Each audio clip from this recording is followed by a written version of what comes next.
Hi everyone, welcome to Pallavi's blogs and recipes. ನಾನಿವತ್ತು ನಿಮಗೆ ಗರಿ ಗರಿಯಾಗಿ ಕಲರ್ಫುಲ್ಲಾಗಿ ದೋಸೆನ ಯಾವ ರೀತಿ ಮಾಡೋದು ಅಂತ ತೋರಿಸ್ತಾ ಇದ್ದೀನಿ.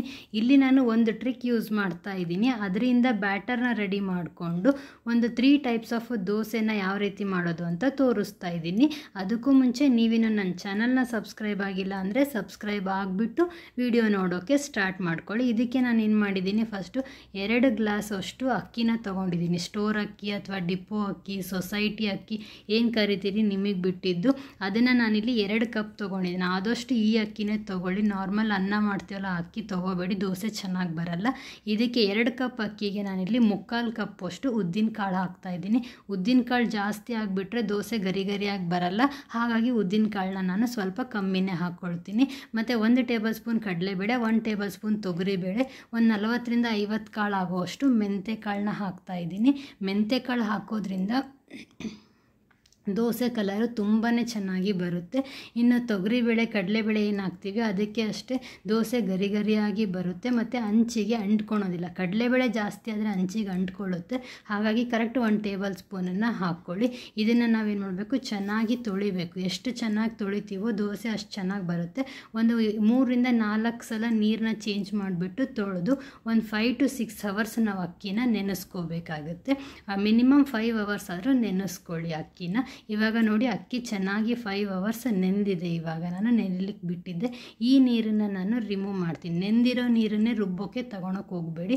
ಈ ನೀರನ್ನು ನಾನಿಲ್ಲಿ ರಿಮೂವ್ ಮಾಡ್ತೀನಿ. ಮೆಂತೆಕಾಳು ಕಡಲೆಬೇಳೆ ಉದ್ದಿನಬೇಳೆ ಎಲ್ಲ ಚೆನ್ನಾಗಿ ನೆಂದಿರಬೇಕು, ಕೈಯಿಂದನೇ ಮುರಿಬೇಕು. ಆ ಥರ ನೆನೆಸ್ಕೊಂಡು ಸೈಡಿಗೆ ಎತ್ತಿಟ್ಟು ಒಂದು ಜಾರ್ ತೊಗೊಂಡು ನಾನೇನು ಮಾಡ್ತೀನಿ, 1 ಟೀ ಕಪ್ ಅಷ್ಟು ನಾನಿಲ್ಲಿ ಅವಲಕ್ಕಿ, ಮೀಡಿಯಮ್ ಅವಲಕ್ಕಿ ಅಥವಾ ಗಟ್ಟಿ ಅವಲಕ್ಕಿ ಯಾವುದಾದ್ರೂ ತೊಗೊಳ್ಳಿ. ಅದನ್ನು ನಾವು ಫೈನಾಗಿ ಪೌಡರ್ ಮಾಡ್ಕೋಬೇಕು. ಡ್ರೈ ಪೌಡರ್ ಮಾಡ್ಕೊಳ್ಳಿ, ನೀರು ಹಾಕ್ಕೊಳಕ್ಕೆ ಹೋಗಬೇಡಿ. ಇದಕ್ಕೆ ಏನು ಮಾಡ್ತೀನಿ, ನಾನು ನೆನೆಸಿಟ್ಟಿರೋ ಅಂಥ ಅಕ್ಕಿನ ಹಾಕ್ಕೊಂಡ್ಬಿಟ್ಟು ಮಿಕ್ಸಿ ಮಾಡ್ಕೊತೀನಿ. ಎಷ್ಟು ಸಾಧ್ಯನೋ ಅಷ್ಟು ಫೈನಾಗಿ ಮಿಕ್ಸಿ ಮಾಡ್ಕೊಳ್ಳಿ. ಈ ಥರ ಡ್ರೈ ಅವಲಕ್ಕಿನೇ ನಾವು ಪೌಡರ್ ಮಾಡಿ ಅಕ್ಕಿ ಜೊತೆ ಮಿಕ್ಸಿ ಮಾಡೋದ್ರಿಂದ ಏನಾಗುತ್ತೆ, ದೋಸೆ ಕಲರ್ ತುಂಬಾ ಚೆನ್ನಾಗಿ ಬರುತ್ತೆ. ಈ ಟ್ರಿಕ್ನೇ ಹೋಟೆಲ್ಸಲ್ಲೂ ಕೂಡ ಯೂಸ್ ಮಾಡೋದು. ನಿಮ್ಮ ಮನೆಯಲ್ಲೂ ಕೂಡ ಇದನ್ನು ಟ್ರೈ ಮಾಡಿ, ನಿಮಗೆ ಗೊತ್ತಾಗುತ್ತೆ. ಇವಾಗ ನೋಡಿ ಇದನ್ನು ಅಷ್ಟು ಅಕ್ಕಿನ ನೆನೆಸಿಟ್ಟಿರೋದನ್ನ ಮಿಕ್ಸಿ ಮಾಡಿ 1 ಟೇಬಲ್ ಸ್ಪೂನ್ ನಾನು ಸಕ್ಕರೆನ ಹಾಕಿ ಚೆನ್ನಾಗಿ ಕಲಸಿ ಒಂದು 6 to 7 ಅವರ್ಸ್ ನಾನು ಈ ಹಿಟ್ಟನ್ನು ನೆನೆ ಬಿಟ್ಬಿಡ್ತೀನಿ. ಅಂದರೆ ಓವರ್ ನೈಟ್ ನೆನೆ ಬಿಡ್ತೀನಿ. ಇದನ್ನು ನೆನೆ ಬಿಟ್ಬಿಟ್ಟು ನೋಡಿ ಹಿಟ್ಟು ಎಷ್ಟು ಚೆನ್ನಾಗಿ ರೆಡಿಯಾಗಿದೆ.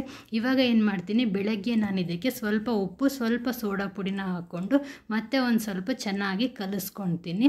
ಒಂದು ಹಂಚಿಟ್ಬಿಟ್ಟು ಹಂಚಿಗೆ ಫಸ್ಟ್ ದೋಸೆ ಮಾಡಬೇಕಾದ್ರೆ ಹಂಚಿಗೆ ಎಣ್ಣೆನ ಚೆನ್ನಾಗಿ ಹಚ್ಕೊಳ್ಳಿ. ಹಂಗಂದರೆ ನಿಮಗೆ ದೋಸೆ ಅಂಟ್ಕೊಳೋದಿಲ್ಲ. ಹಂಚು ಕಾದ್ಮೇಲೆ ಹಚ್ಚಬೇಡಿ, ಕಾಯೋಕ್ಕೂ ಮುಂಚೆನೇ ಎಣ್ಣೆ ಹಚ್ಚಿ ಕಾಯಕ್ಕಿಡಿ. ಸ್ವಲ್ಪ ನೀರು ಚುಮ್ಸ್ಬಿಟ್ಟು ದೋಸೆನ ನಾವು ಮಾಡ್ಕೋಬೇಕಾಗತ್ತೆ. ತುಂಬಾ ಚೆನ್ನಾಗಿ ಬರುತ್ತೆ. ಎಷ್ಟು ತೆಳ್ಳಗೆ ಹಾಕ್ತೀವೋ ಅಷ್ಟು ಚೆನ್ನಾಗಿ ಹಂಚನ್ನ ಬಿಟ್ಕೊಡುತ್ತೆ. ಫಸ್ಟಿಗೆ ಹಂಚು ಕಾಯಿಸ್ಬಿಟ್ಟು ಆಮೇಲೆ ಎಣ್ಣೆ ಹಚ್ತೀವಲ್ವ, ಅವಾಗೇ ಇಟ್ಕೊಳೋದು. ಸೊ ಹಂಚು ಕಾಯೋಕ್ಕೂ ಮುಂಚೆನೇ ನೀವು ಎಣ್ಣೆ ಹಚ್ಬಿಟ್ಟು ಹಂಚಿನ ಕಾಯಿಸ್ರಿ. ಹಂಗಂದರೆ ದೋಸೆ ತುಂಬಾ ಚೆನ್ನಾಗಿ ಬರುತ್ತೆ.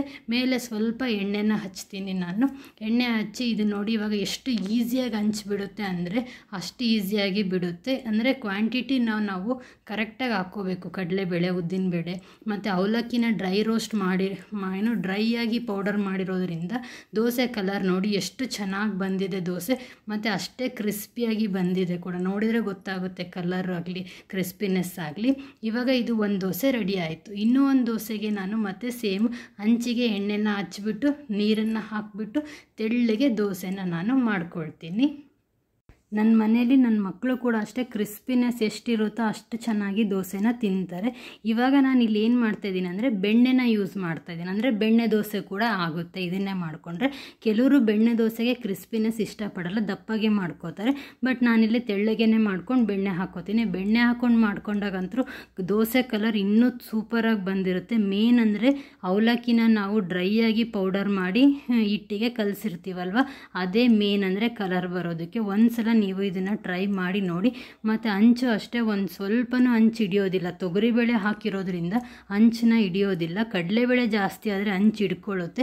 ಹಾಗಾಗಿ ಕಡಲೆಬೇಳೆ ಕ್ವಾಂಟಿಟಿನ ಕೇರ್ಫುಲ್ಲಾಗಿ ಹಾಕ್ಕೊಳ್ಳಿ. 2 ಕಪ್ಪಿಗೆ ನಾನಿಲ್ಲಿ 1 ಟೇಬಲ್ ಸ್ಪೂನ್ ಹಾಕಿದ್ದೀನಿ. ನೀವು ಅದೇ ರೀತಿ ಮೆಜರ್ಮೆಂಟಲ್ಲಿ ಮಾಡ್ಕೊಳ್ಳಿ. ಹಂಗಂದರೆ ಒಂದು ಸ್ವಲ್ಪನೂ ದೋಸೆಗೆ ಹಂಚಿಗೆ ದೋಸೆ ಹಿಡಿಯೋದಿಲ್ಲ. ನೋಡಿ ಎಷ್ಟು ಚೆನ್ನಾಗಿ ಎದ್ದೇಳ್ತಾ ಇದೆ ದೋಸೆ.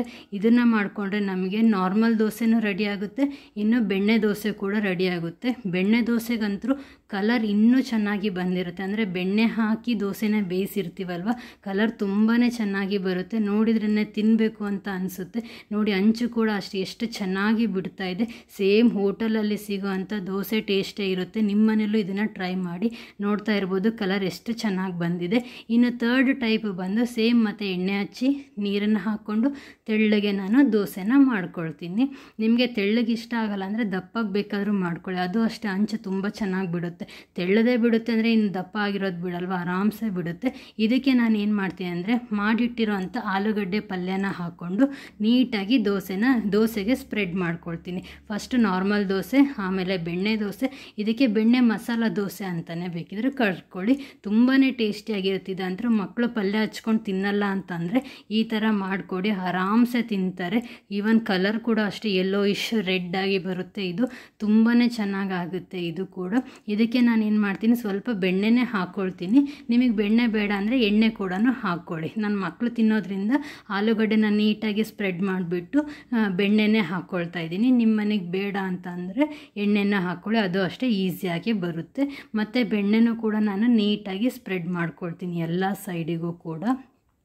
ಮಕ್ಕಳಿಗಾದರೆ ಇಷ್ಟನ್ನೇ ಕೊಟ್ಬಿಡಿ, ಆಲೂಗಡ್ಡೆ ಪಲ್ಯ ಮತ್ತು ಬೆಣ್ಣೆನ ಹಾಕಿಬಿಟ್ಟು ತೆಗೆದು ಕೊಟ್ಬಿಡಿ, ತಿಂತಾರೆ ಮಕ್ಕಳು. ಬಟ್ ನೀವೇನಾದರೂ ದೊಡ್ಡವ್ರಿಗೆ ಮಾಡ್ತಾ ಇದ್ದೀರಾ ಅಂತ ಅಂದರೆ ನಾನಿಲ್ಲಿ ದೊಡ್ಡವ್ರಿಗೋಸ್ಕರ ತೋರಿಸ್ತಾ ಇದ್ದೀನಿ ಇದನ್ನು. ನಿಮಗೆ ದೊಡ್ಡವರು ಅಂತಂದರೆ ಈ ರೆಸಿಪಿನ ನೆಕ್ಸ್ಟ್ ಫಾಲೋ ಮಾಡಿ. ಇದಕ್ಕೆ ನಾನೇನು ಮಾಡ್ತೀನಿ, ಸ್ವಲ್ಪ ಅಚ್ಚ ಪುಡಿನ ಉದುರಿಸ್ಕೊಳ್ತಾ ಇದ್ದೀನಿ.